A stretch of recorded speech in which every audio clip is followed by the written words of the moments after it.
in order to maintain currency in your record, you must be doing reconciliation every time. With proper reconciliation, you can check fraud.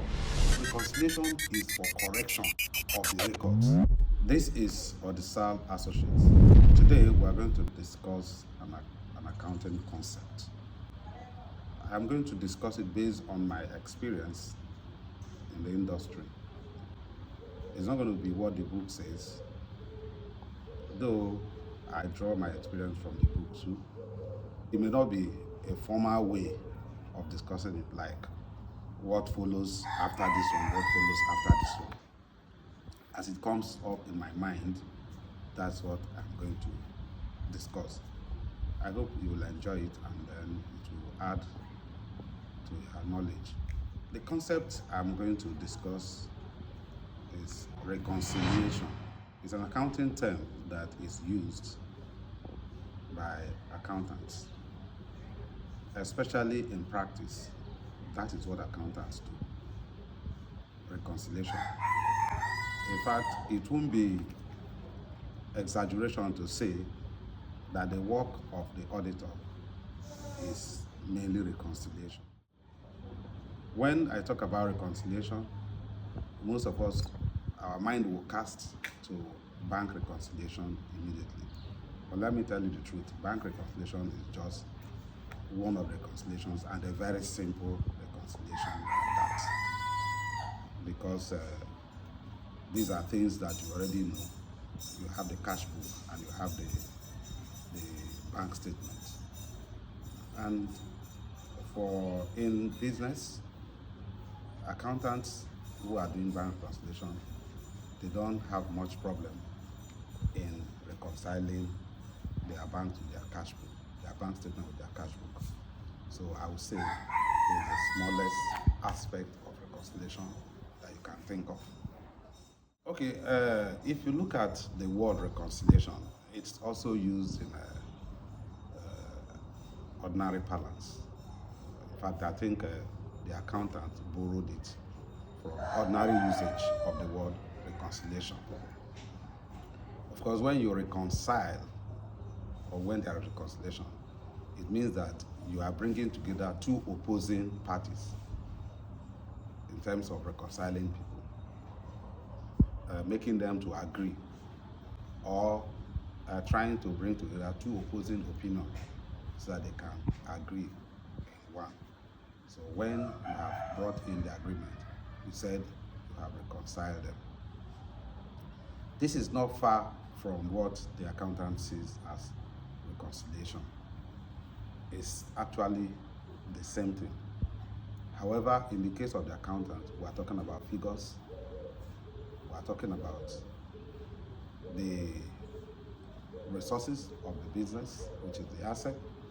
We are talking about the liability of the claims of the business, which is the liabilities, and the equity. We are talking about the changes in the claims and changes in the resources, which talks about revenue and expenses. So these are actually what we reconcile in accounts, and that is not reconciling human. The reconciliation here is to agree two or more figures or balances that is generated from one item using different records. To reconcile two or more balances that is generated from different records concerning a particular asset, liability, equity, income, or expenses. Take, for instance, the bank reconciliation that we're talking about. What we're trying to do is to reconcile the balance we have in our bank statement that the bank gives to us, and the balance that we have in our cash book where we keep the bank statement.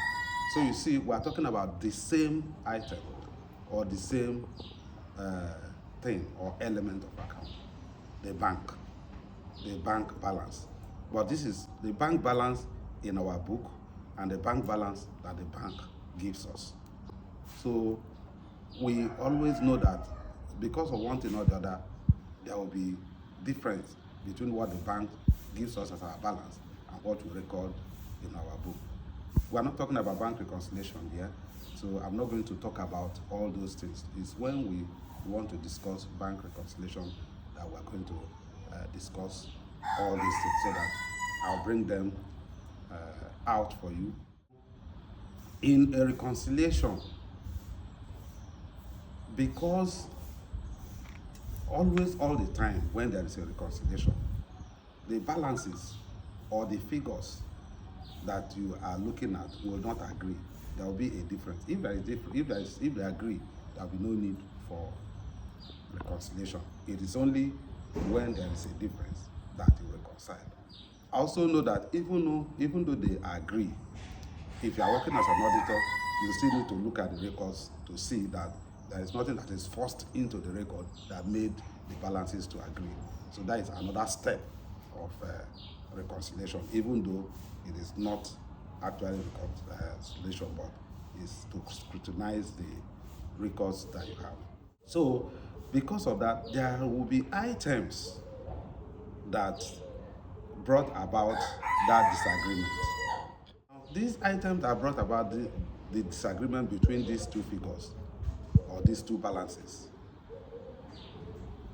might not be fraudulently generated. It might be as a result of time of recording, mode of recording, place of recording. That might be the reason why there should be these differences. So these differences are called reconciling items or reconciling differences. The duty of the reconciler is to, first and foremost, find these differences, identify them. We have this balance in this record and this balance in this record. It could be a physical balance and a record balance. It could be two different records that we are looking at. So if we're talking about two different records that have of one thing that have different balances, we want to look at, like in the bank reconciliation, the record of cash in the cash book and the record in the bank statement. In such a situation, the balances are not the same. So we have to look at what are the things causing the differences. So we identify them and isolate them and bring them out. So these are called reconciling items. After we have identified them and isolated them, the next thing we have to do is to find out the source of these items, where these items are coming from, and then why it is a different, why it's not agreeing, why this record have it and this other record does not have it. So the explanation of the items that are causing the difference is what makes the item fraudulent or legal. So if you have explanation that is backed up with source documents or third-party documents that proves that these items were authorized and should be part of the records, maybe it's omitted in the other record, or maybe it has not been entered in that record, then there is no problem in your reconciliation. All you need to do is to now put those items where they are supposed to be in the record where they are not, or remove the items that are in the record where they should not be and put it where it should be. So you do a journal to remove them and place them properly where they should be. Then in a situation where the reconciling items do not have the legal source, then there should be a problem there. Then you need to query the person who brought them in to find out, why did you bring them into this? You know that it's not part of this record. Why did you bring it? It could be an error that was made innocently. and then you still need to reverse it. Then if it's not an innocent error, then what it means is that actions will be taken in order to safeguard the assets of the business. So a reconciliation, we have just said that we can reconcile bank statements. We can also reconcile inventory or stock. Let me tell you the truth. For any business owner, the way to chase your money, the way to ensure that your sales are appropriately represented, the way to ensure that your money is not taken away is by doing reconciliation all the time. If possible, do reconciliation every day of sales. And if you want to do that, you look at your inventory or your stock. It's very, very important for us to look at stock. If you're able to control your stock, your inventory, as the case may be, you have succeeded in minimizing any loss that you have incurred in your business, except it's an outright stealing. But if somebody wants to use a way to defraud you and hide it, it will be difficult. If you're able to trace and track your inventory. Let me give an example. You have a shop that has 50,000 worth of goods, and you trace the items, the goods one by one, and calculated it, and it appears, and the amount is 50,000. All you need to do is when next you come, you check the items in your shop, and then anyone that is not there, you bring it out, and then the selling price of those items, add them together, you will know how much that was sold from your item, from your shop. So this is very simple. You have goods in your shop, and you know the value, the cost prices of those goods and the items in the shop, so you put them there. When you come back, the only thing you need to do is to check which of the goods in the shop are no longer there. And then all those ones that are not there, it is assumed that they have been sold. They might be sold on credit or in cash. It does not matter in accounting how it was sold. But what is important is that those items would have been sold. So all you need to do is to fix your selling prices on those items and then add it up. And you ask the shopkeeper, this is the amount that you have sold, where is the money? And in this case now, the sales that you have made cannot be hidden. And the cash that was sold from those goods that you sold cannot be hidden. The shop manager has to produce what he has sold or what she has sold, as the case may be. So you see how reconciliation, that thing you did is called reconciliation. So with this physical reconciliation, actually reconcile their records. We have a lot of reconciliations that I said.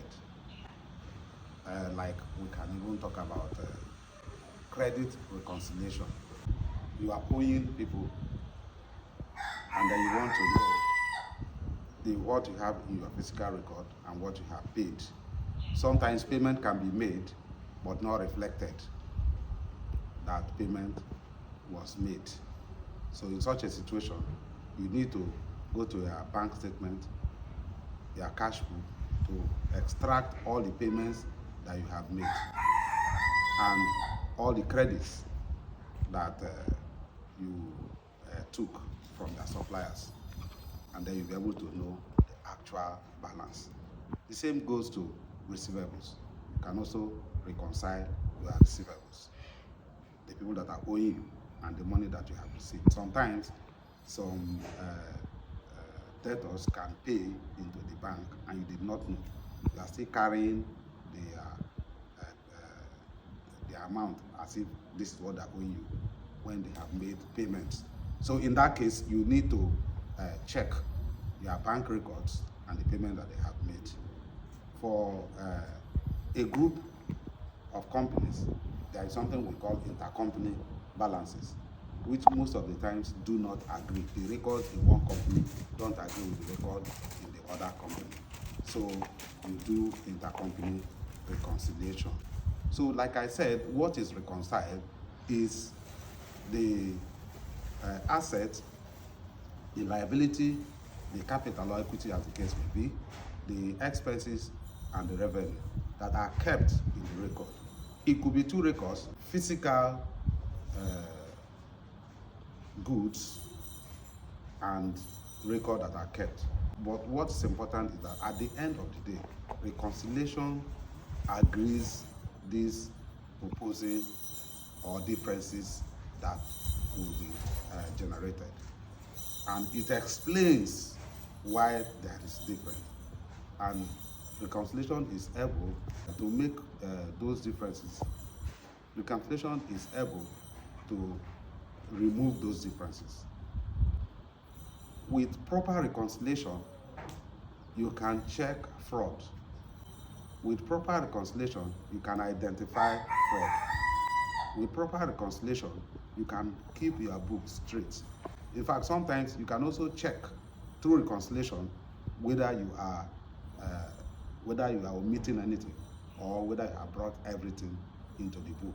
Now, if you look at the sub-ledger system and the general ledger system, there is always going to be reconciliation to be sure that what is in the sub-ledger is represented in the general ledger, that the carrying amount, the total amount in the sub-ledger is transferred to the general ledger. Where this is not so, then you have to bring out the reconciling item and correct it. So reconciliation is for correction of the records. Reconciliation is for updating of the record. So in order to maintain currency in your record, you must be doing reconciliation every time. When items or accounts are reconciled, you have brought the account to the current position of the account. A healthy business is a business that always does reconciliation and ensure that every records in the books are properly reconciled. When you do the reconciliation, you identify where the problems are and correct those problems. When this is done, you have a healthy business. So practice reconciliation. Ensure you do reconciliation every time so that you'll be able to run your business appropriately, and then you will not lose money in your business.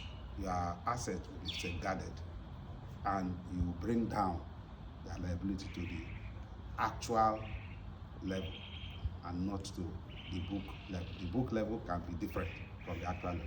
At all the time, we must explain the difference between actual and records. At all the time, we must explain the difference between two records of the same thing that are not having the same balances. And then we should be able to find out reconciling item and correct it. Thank you.